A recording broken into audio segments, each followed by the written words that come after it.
இன்னைக்கு சமூக நீதியை பற்றி பேசுகிறீர்கள். முதலமைச்சர் பதவியே கொடுத்திருக்கணும். இதற்கு திருமாவளவன் என்ன சொல்றார்? காங்கிரஸ் அடிமையா இருக்கிறீங்களே, ஏன் நீங்க பங்கு கேட்க கூடாதா? நீங்க துணை முதலமைச்சர் பதவி கேட்க கூடாதா? ஆக துணை முதலமைச்சர்னு ஒண்ணு ஏன் அது வந்து ஒரு குடும்பத்தை சார்ந்தவருக்கு தான் இருக்க வேண்டுமா? நான் திமுக தொண்டர்களையே கேட்கிறேன். அதனால இதுக்குதான், அதாவது ஒரு கிரீடத்தை வைப்பதற்கு, ஒரு சிம்மாசனத்தை ஏற்படுத்துவதற்கும் தான் இன்னைக்கு ஏற்பாடு நடந்து கொண்டு இருக்கிறது. இதை தமிழக மக்கள் எந்த விதத்திலும் ஒப்புக்கொள்ள மாட்டார்கள் என்பது. அது எங்க சொந்த கட்சிம்பாங்க. சொந்த கட்சியில தமிழக மக்கள் ஓட்டு போட்டு தானே, அனைத்து கட்சியும் சேர்ந்து தானே, அனைத்து மக்களும் சேர்ந்து தானே நீங்க ஆட்சிக்கு வந்திருக்கீங்க. அப்ப நீங்க சமூக நீதியை பேசுகிறீர்களே. இல்ல ஏற்கனவே உங்க குடும்பத்தை சார்ந்தவர் ஒரு முதலமைச்சரா இருந்துட்டாரு. அவ துணை முதலமைச்சரா அவர் மகன் தான் வரணுமா? அவ துணை முதலமைச்சரா ஒரு பட்டியலின சகோதரருக்கோ சகோதரிக்கோ கொடுங்க. அப்பனா நீங்க சமூக நீதியை நீங்கள் காப்பாளர்கள் என்று நாங்கள் பாராட்டுவோம். அதுவும் உதயநிதி தலைமையில எல்லா அமைச்சர்களையும் வைத்து இன்னைக்கு வேலையை ஆரம்பித்திருக்கிறார்கள். இவங்க என்ன நினைக்கிறாங்கன்னா, தேர்தலில் ஏதோ ஒன்று செய்து வெற்றி பெற்றா போதும், அப்புறம் மக்கள் கொடுத்த சர்டிஃபிகேட் நம்ம சொல்லிக்கலாம்னு நினைக்கிறாங்க. விக்கிரவாண்டி பாராளுமன்ற தேர்தலில் நடந்தது 2026 நடக்காது. 2026 நிச்சயமாக ஆட்சி மாற்றம் ஏற்படும். நான் மின்சார விலையை கட்டணத்தை ஏற்றிக்கொண்டே இருப்பேன், பால் விலையை ஏற்றிக்கொண்டே இருப்பேன், சரக்கு விலையும் ஏற்றுவேன், எல்லா விலையும் ஏற்றுவேன், பத்திரப்பதிவை ஏற்றுவேன். ஆக எல்லா கட்டணத்தையும் ஏற்றுவேன். ஆனால் நாங்கள் வந்து 2026 நாங்கள் தான் வருவோம்னா நிச்சயமாக நீங்கள் ஏற்றிக்கொண்டே இருங்கள். மக்கள் உங்களை பதவியில் ஏற்ற மாட்டார்கள் என்பதை நான் தெரிவித்துக் கொள்கிறேன். பாஜக தலைமையில் கூட்டணியோடு ஆட்சி நிச்சயமா வரும். இப்ப நாங்க அமைத்திருக்கின்ற கூட்டணியே பலமான கூட்டணி தான். இல்ல சிபிஐ விசாரணை இருந்தாதானே இதுல பல கட்சிகள் சம்பந்தப்பட்டிருக்கிறது. திராவிட முன்னேற்ற கழகத்தை நான் ஏற்கனவே சொன்ன மாதிரி ஆளும் கட்சியின் உதவி இருக்கிறதான்னு தெரியாது. ஏன்னா ஒரு பிஸியான ஒரு ஸ்ட்ரீட்ல ஒரு கொலை நடந்திருக்குது. இதையெல்லாம் தாண்டி ஒரு நல்ல விசாரணை நடைபெற வேண்டும் என்று சிபிஐ விசாரணை தேவை. பாராபட்சம் இல்லாத சிபிஐ விசாரணை தேவை என்பது எனது கருத்து. எல்லாருக்கும் உரிமை இருக்கிறது, கருத்து சொல்வதற்கு கூட்டணியா இருந்தா உரிமை இல்லைன்னா. ஆனா அவருக்கும் தான் நான் பதில் சொன்னேன். என்ன சொன்னேன்னா, இது எல்லா மாநிலத்திற்கும் உள்ளடக்கிய பட்ஜெட். என்னென்ன திட்டங்கள் சொல்லப்பட்டிருக்கிறதோ அது தமிழகமும் பலன் பெறும் என்பதைத்தான் நாங்கள் தெளிவுபடுத்துகிறோம். என்ன செய்ய முடியும்?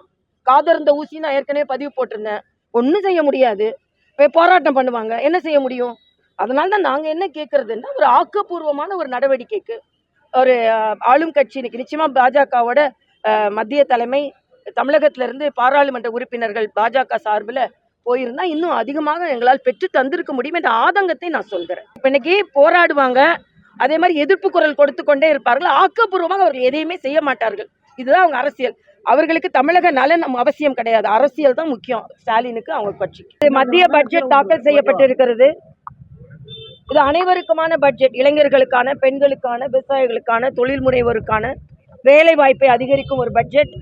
குறிப்பாக இளைஞர்களுக்கு வேலை வாய்ப்பை அதிகரிப்பதற்காக 9 அம்ச திட்டத்தோடு தாக்கல் செய்யப்பட்டிருக்கிற பட்ஜெட். பெண்களுக்கு வேலை வாய்ப்பை ஏற்படுத்துகின்ற பட்ஜெட். அதே போல ஸ்கில் டெவலப்மெண்ட், அவர்களுக்கான இயன்முறை பயிற்சி கொடுத்து அவர்களுக்கு வேலை வாய்ப்பை ஏற்படுத்துகின்ற ஒரு பட்ஜெட். பெண்களின் வாழ்வியலோடு இணைந்த, கலாச்சாரத்தோடு இணைந்த தங்கத்தின் விலை ஒரே நாளில் பட்ஜெட் முடிந்த உடனேயே 2080 ரூபாய் ஒரு பவுனுக்கு உடனே குறைந்திருக்கிறது. இது வீட்டின் பொருளாதாரம் மேம்படுத்தினால் நாட்டின் பொருளாதாரம். அதனால நிச்சயமாக இந்த பட்ஜெட் அனைத்து மாநிலங்களுக்கான பட்ஜெட், அனைத்து நாட்டிற்கான பட்ஜெட். ஆனால் இதில் தமிழகம் என்ற பெயர் இல்லை, தமிழ்நாடு என்ற பெயர் இல்லை. அதனால நாங்கள் எதிர்க்கிறோம் என்று சொல்வதை நான் மறுக்கிறேன்.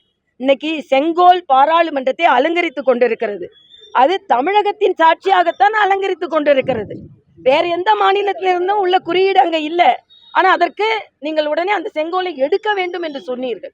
ஆக நீங்கள் தமிழ் ஆர்வலர்களா, நாங்கள் தமிழ் ஆர்வலர்களா? ஆக இன்னைக்கு இந்த காரணத்தை வைத்துக்கொண்டு அண்ணன் ஸ்டாலின் அவர்கள், நான் நிதி ஆயோக் கூட்டத்திற்கு போக மாட்டேன் என்பதை நான் வன்மையாக கண்டிக்கிறேன். இப்படி அரசியல் செய்துதான் புறக்கணிக்கிறோம் என்று சொல்லிதான் தமிழக நலனை நீங்கள் புறக்கணித்து விட்டீர்கள். ஆக எல்லா திட்டங்களிலும் தமிழக நலன் உள்ளடக்கி இருக்கிறது. அதை உரிமையோடு சென்று பெற்று வர வேண்டும் என்று இல்லாமல் நாங்களாம் போல அப்படின்னு சொல்வது எந்த விதத்தில் நியாயம்? இதை தமிழக மக்கள் புரிந்து கொள்ள வேண்டும். அதே மாதிரிதான் இன்னைக்கு நீங்க பாத்தீங்கன்னா மின்சார கட்டண உயர்வு, இது மத்திய அரசின் திட்டத்தினால் நாங்கள் மின்சார கட்டணத்தை உயர்த்துகிறோம் என்று சொல்ல இல்லை, நிச்சயமாக இல்லை. நீங்கள் வெளியாரிடமிருந்து, தனியாரிடமிருந்து மின்சாரத்தை வாங்கி இருக்கிறீர்கள். அதற்கு நீங்கள் செலவிடப்பட்ட தொகை 1 லட்சம் கோடிக்கு மேல. தமிழ்நாட்டில் மின்சார உற்பத்தியை மேம்படுத்துவதற்கு எந்த திட்டமும் உங்ககிட்ட இல்லை. அதனால நீங்கள் மின் கட்டணத்தை மக்கள் மீது சுமத்துகிறீர்கள்.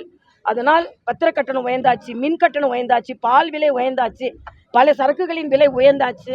ஏன் டாஸ்மாக் சரக்குன்னு விலை உயர்ந்துருச்சுன்னு நான் கேள்விப்பட்டேன். ஆக எல்லா விலையும் ஏற்றி கொண்டு இன்னைக்கு மரியாதைக்குரிய பாரத பிரதமர் அவர்கள் 2047 நோக்கி இந்த நாட்டை எட்டு செல்வதற்கான மிக வளர்ச்சியான பட்ஜெட். எல்லாத்துக்கும் மேலே ஏஞ்சல் டேக்ஸ். இன்னைக்கு ஸ்டார்ட் அப்ஸ் தமிழ்நாட்டில் இவ்வளோ அதிகம் வந்துருச்சு, நம்ம பெருமைப்படுறோம். அதுக்கு தடையாக இருந்தது ஏஞ்சல் டேக்ஸ். அதை எடுத்திருக்கிறாங்க. நான் நிர்வாகத்தில் இருந்தனால எனக்கு தெரியும். அதனால முற்றிலுமாக அனைத்து தரப்பினரையும் அனைத்து மாநிலங்களையும் உள்ளடக்கிய பட்ஜெட் இது. பாராட்டப்பட வேண்டிய பட்ஜெட். எல்லாவற்றிற்கும் மேல பெருமை சேர்ப்பது மரியாதைக்குரிய நிர்மலா சீதாராமன் என்ற தமிழகத்தை சார்ந்த ஒரு பெண் அமைச்சர் இன்று சரித்திரத்தில் 6வது முறையை தாண்டி 7வது முறை பட்ஜெட் தாக்கல் செய்திருக்கிறார் என்றால் நாமெல்லாம் பெருமைப்பட வேண்டும் என்று